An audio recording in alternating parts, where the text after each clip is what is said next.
The invisible gorilla. In 1999, two researchers showed people a video of six students passing a basketball. The instruction was simple: count the passes. Easy, right? Halfway through, a person in a gorilla suit walks directly into the middle of the group, stops, beats its chest, walks away. 9 full seconds, dead center of the screen. Half the viewers never saw it.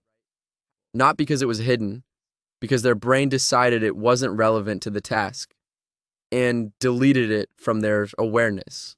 This is inattentional blindness. Your brain can't process everything your eyes take in, so it filters, constantly, without asking you. But here's the detail nobody sits with. When researchers told them about the gorilla afterward, the people who missed it refused to believe it. They had to re-watch the tape to accept it was real. They were certain they would have seen it, the same certainty you're feeling right now. And that certainty is the trick. You can't notice what your brain deletes, because the noticing is what got deleted, and deleting what's in front of your eyes is just the warm-up. What your brain does to your memories is worse. The memory that never happened. Psychologist Elizabeth Loftus showed people footage of a car accident. Then she asked half of them, how fast were the cars going when they hit each other? The other half got one word changed. How fast were the cars going when they smashed into each other?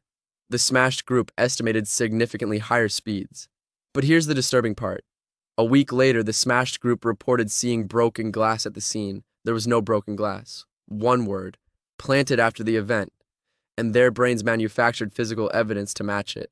Because your brain doesn't record memories like a video, it reconstructs them, rebuilds the entire scene from scratch, every single time you remember. And every reconstruction can be edited without your knowledge. And here's what makes it terrifying. Those people weren't lying. The glass felt real to them. The rewritten memory felt exactly like the original. A false memory doesn't feel false. It feels like you. But your brain doesn't only rewrite the past, it deletes the present. Every time you walk through a door, think about your strongest childhood memory right now. How sure are you it happened the way you remember it? Your brain has re-edited that memory every single time you've recalled it. The doorway that erased your thoughts. You stand up from the couch. You walk to the kitchen. You arrive and nothing. No idea why you're standing there. 12 feet, and the reason is gone. This is the doorway effect. Researchers at the University of Notre Dame had people carry objects through rooms in a virtual environment. Every time they crossed a doorway, their recall dropped. Walking the same distance inside one room, no memory loss. The doorway itself was the trigger.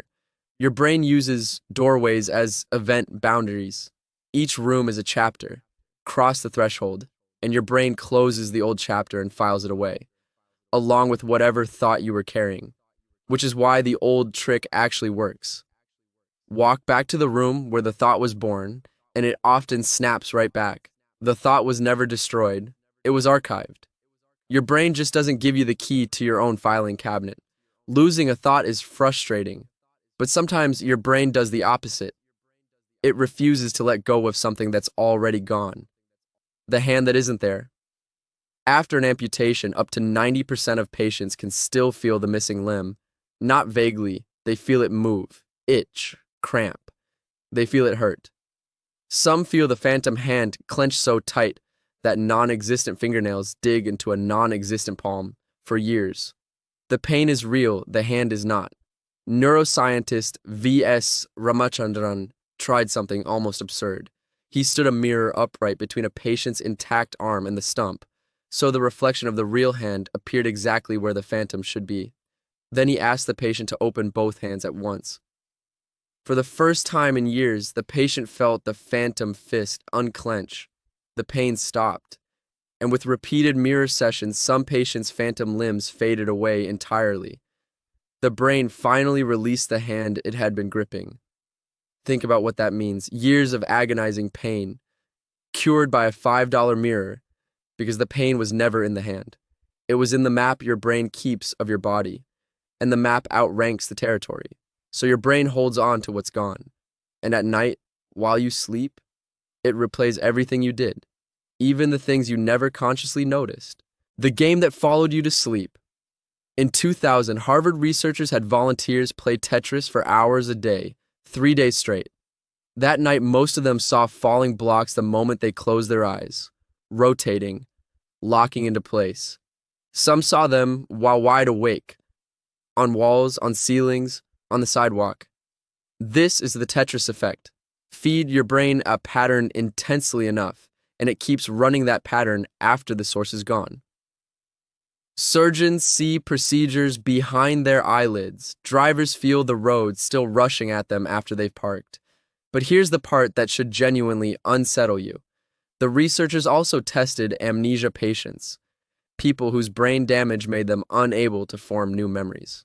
Before every session, they had to be retaught what Tetris even was. They had zero memory of ever playing. They saw the falling blocks anyway. Their conscious mind had no record of the game, but a deeper system had recorded everything and was replaying it on schedule. Your brain keeps records you can't access. There's a version of you taking notes that you will never be allowed to read. And if part of your brain can remember without you, part of it can see without you too.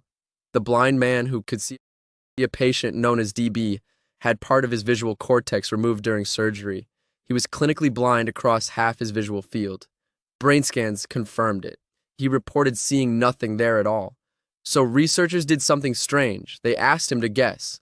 They flashed shapes and movement into his blind field. He protested. He couldn't see anything. They told him to guess anyway. He was right almost every time, far beyond chance. And every single time he insisted he was only guessing.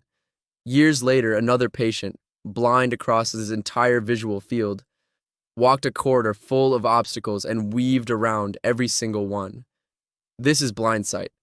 The conscious visual system is destroyed, but older, more primitive pathways are still receiving the world, processing it, and steering the body. They just never report to the part of you that talks.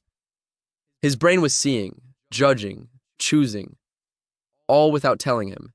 And that's the real ending of every story you just heard.